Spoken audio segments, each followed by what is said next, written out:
qualities and characteristics that they believe make a human being a person. They'll say, well, the unborn, a human being, is certainly what we have in the unborn, but they can't think for themselves. They can't be aware of their own existence through time.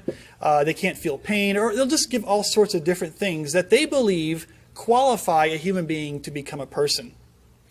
And in one sense, I would say, okay, I agree that there are differences from a born human being, from an unborn human being to a born human being. It's true. It's true the unborn differs from born human beings in a number of different ways.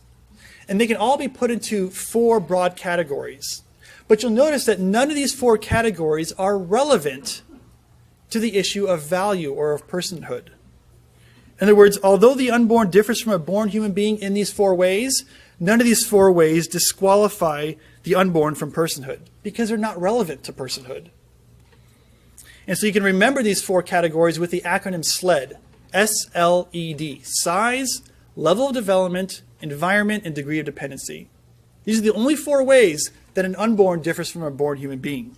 And I'll show you why none of them are relevant to the issue of personhood. Take the first one, size, for example. Yes, it's true the unborn is smaller than a born human being. But since when does size have anything to do with value or with personhood? Right? Men are generally larger than women. Does that mean men are more valuable than women? Men, it's a rhetorical question. Don't answer that. Because sometimes, you just got that one person. Yeah, I think so. Like, no, sir, please. Don't. Is Shaquille O'Neal more valuable than Hillary Clinton?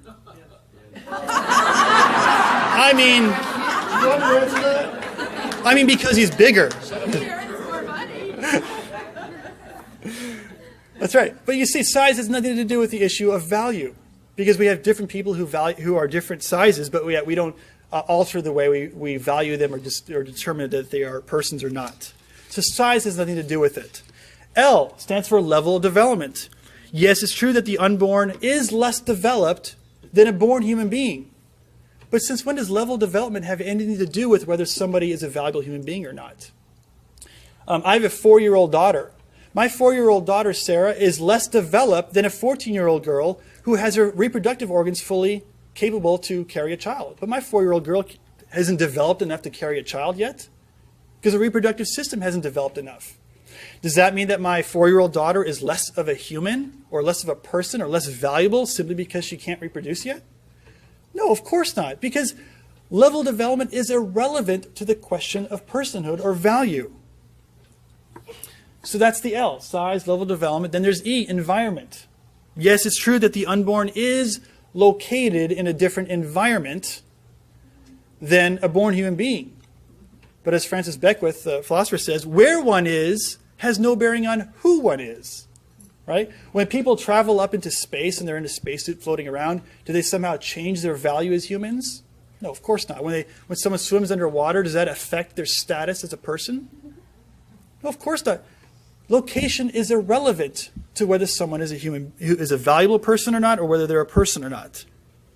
In fact, I'm reminded of the true story of Rachel Caruso, who was born at just 24 weeks gestation. She weighed 1 pound 9 ounces when she was born and then dropped to just under a pound within a month later. It was remarkable. The doctors worked heroically to save her life, and they succeeded, by the way. But now I just want you to imagine for a moment that baby Rachel is now resting in her mother's arms in the hospital. And a doctor comes in, just after they've worked heroically to save baby Rachel's life, a doctor comes in and kills baby Rachel. What would we think of that? We think it's murder, right? Infanticide. This is a horror. And we'd be right. But you know what's odd about this? Is that we can kill that same baby Rachel, that very same person, if they were located just 6 inches away inside her mother's womb. All of a sudden now, baby Rachel's fair game. The very same child. Nothing has changed except the baby's location. Which is odd. If it's wrong to kill a child at one location, it just seemed wrong to kill that very same child located just 6 inches away. Unfortunately, that's not what our laws say today. So that's environment. And then finally, D stands for degree of dependency. And yes, it's true that the unborn is more dependent upon their mother for survival. But again, why does someone's degree of dependency upon another person somehow disqualify them from being a person. And that makes no sense. There's many people who are dependent upon ventilator machines or medicine and drugs for their survival. Some older people are dependent upon their adult children for their survival. We don't in any way disqualify those people.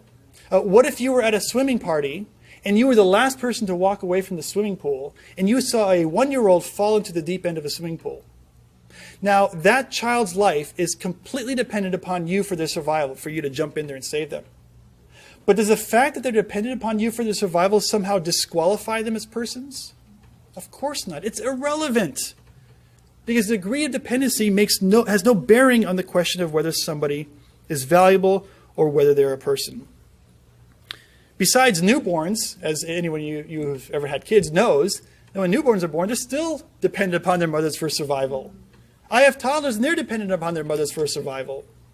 How many of you males are still dependent upon your wives or your mothers for survival?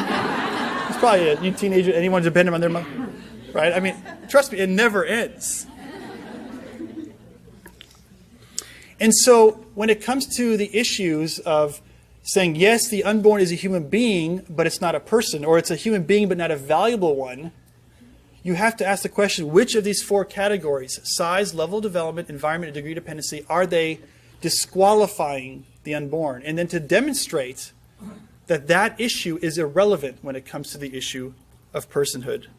Yes, the unborn differs from a born person in those 4 ways, but none of them are relevant to the issue of personhood. And so I believe that abortion ultimately then is a form of discrimination. In fact, of the worst kind. History is crowded with examples where a class of human beings is disqualified based on an arbitrary quality or characteristic. They're disqualified from being human beings or being valuable human beings, so they can be discriminated against. For example, the discrimination against African Americans in our own country. They were a class of human beings who was disqualified from being valuable solely based on an arbitrary quality or characteristic, namely their skin color. Why? So they could be enslaved. The Jews in World War II were discriminated against. They were also a class of human beings that was disqualified from being valuable simply based on an arbitrary quality. That was their ethnicity. Why? So they could be experimented on, so they could be exterminated. And so today we are seeing the same kind of discrimination against the unborn.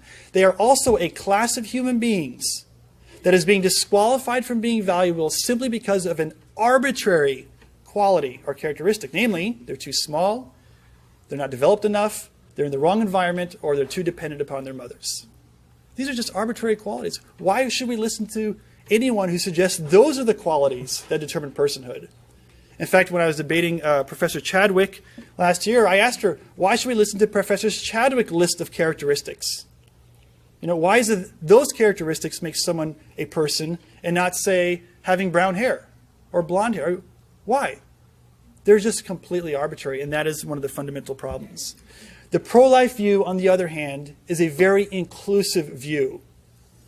And our view is simply that no human being, regardless of size, level of development, race, gender, or place of residence, should be excluded from the community of human persons. Our view of humanity is inclusive, wide open to all, especially to those who are small, vulnerable, and defenseless. Now,